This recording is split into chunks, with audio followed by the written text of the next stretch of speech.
Hi, this is Ted Beener with the National Weather Service in Seattle. There's been a lot of discussion early this week about whether we will have a white Christmas. Well, let's take a closer look at that. First, let's address the question, what is a white Christmas? According to the National Center of Environmental Information, used to be called the National Climatic Data Center, at least 1 inch of snow being on the ground on December 25th is what is defined as a white Christmas. Now, for those of us here in Western Washington, our perception of white Christmas might be a little different than that. In fact, it might be along the line of any snow on the ground would be considered a white Christmas. And as many of you know, the weather around here is clearly terrain-driven. That's why it's so different from one location to another. And then with regards to snow, it makes a big difference whether you're near any of our waterways or quite a ways away. In addition, our complex terrain also has all these valleys and hills and other things that all play a role in why it's so much different with regards to snow here in Western Washington. Well, let's look at the history of white Christmas here in Seattle, and then we'll take a look at the rest of Western Washington.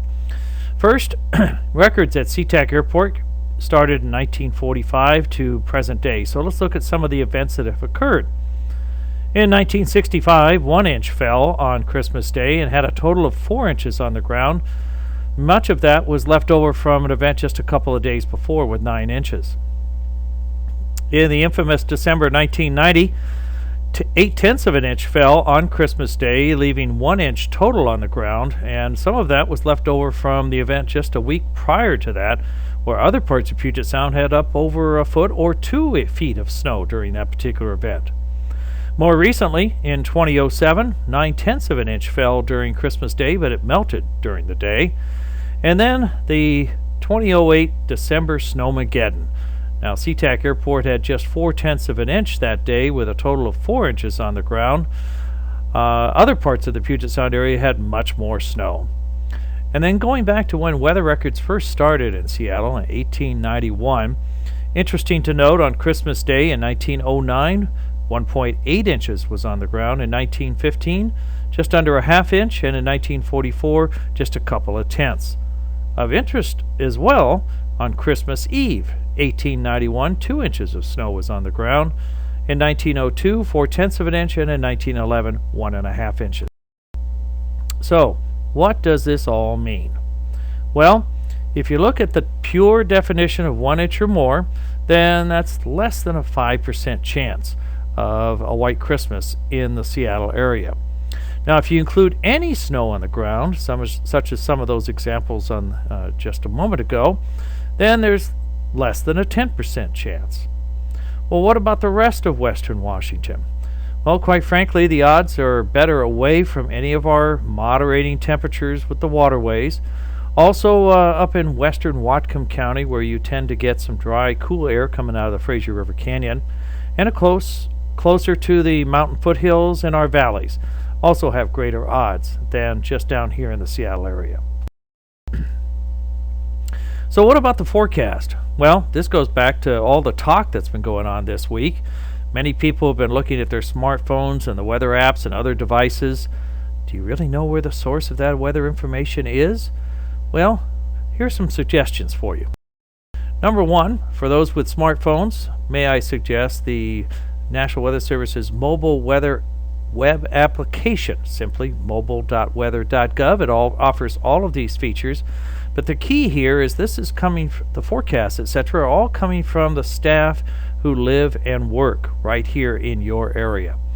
In addition, there's the National Weather Service website at weather.gov/Seattle, and of course National Weather Service social media, and they offer a lot of these kinds of features that you see listed here.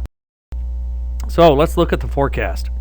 Well, the showers are going to be tapering off on Thursday and Friday with a clearing and drying trend. That's thanks to higher pressure building into the area. Now, the air mass is going to remain cool, so our snow levels are going to still be rather low. So for Thursday, in and around 500 feet, and for Thursday night into Friday, 200 to 500 feet, somewhere in that range.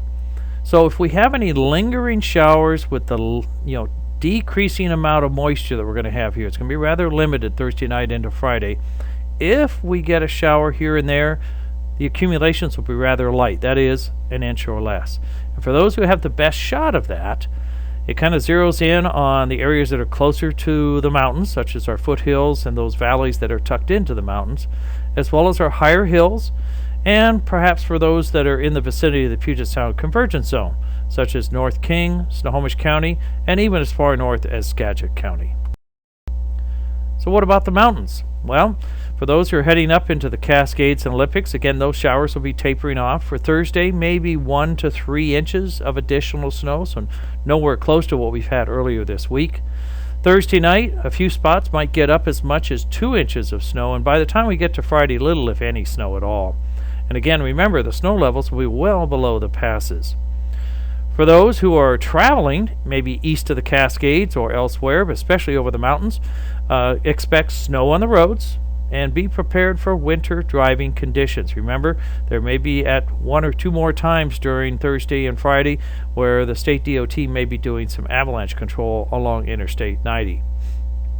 For those who are heading into the mountains for recreation, well, with the cold weather, look for great conditions. Enjoy it, and of course, be safe. Our partners from the state DOT, as well as those at takewinterbystorm.org, have some winter weather preparedness materials here for you, and you're welcome to visit these. And make sure that you have your traction tires, your chains in your vehicle if you're heading across the Cascades, many other precautions in advance before you leave. Well, what about the weekend and beyond? Well, those heading east of the Cascades or elsewhere, you're going to be coming back by the time we get into next week. So let's take a look at the weekend forecast and into next week. Right now it looks dry on Saturday, increasing clouds on Sunday with a growing threat of rain here in the lowlands of western Washington late Sunday into Monday, and up in the mountains an increasing chance of snow late Sunday into Monday. Weekend temperatures, a little bit cooler than seasonal averages, with highs in the upper 30s to the 40s and lows in the upper 20s to the 30s. Looking ahead for next week, looks like showers at times with pretty seasonable temperatures, highs in the 40s and lows in the mid-30s to the lower 40s. And just to wrap up here, earlier today we released our weather year in review. You're welcome to find that via our National Weather Service website headline. Again, our website is at weather.gov/Seattle. And some of the highlights here of great interest. 2015 was again our warmest year on record, and all kinds of records were set. Check that out. The dry year that we had for essentially the first 10 months of the year really turned around here in the last couple of months, and we had the most 1 inch or more days than we've ever had before. There's a list of all the record temperatures and precipitation for many parts of western Washington. We also had 2 tornadoes in the state this year. Of course, we had the windstorms, the floods, the landslides, and wildfires, all kinds of things going on. Unfortunately, it resulted in 10 weather-related fatalities, and in that statement, you're going to find a whole lot more information. That might be good trivia for this holiday weekend. Again, this is Ted Biener with the National Weather Service in Seattle. I want to thank you for listening in, and from all of us at the National Weather Service in Seattle, we wish you a wonderful holiday season.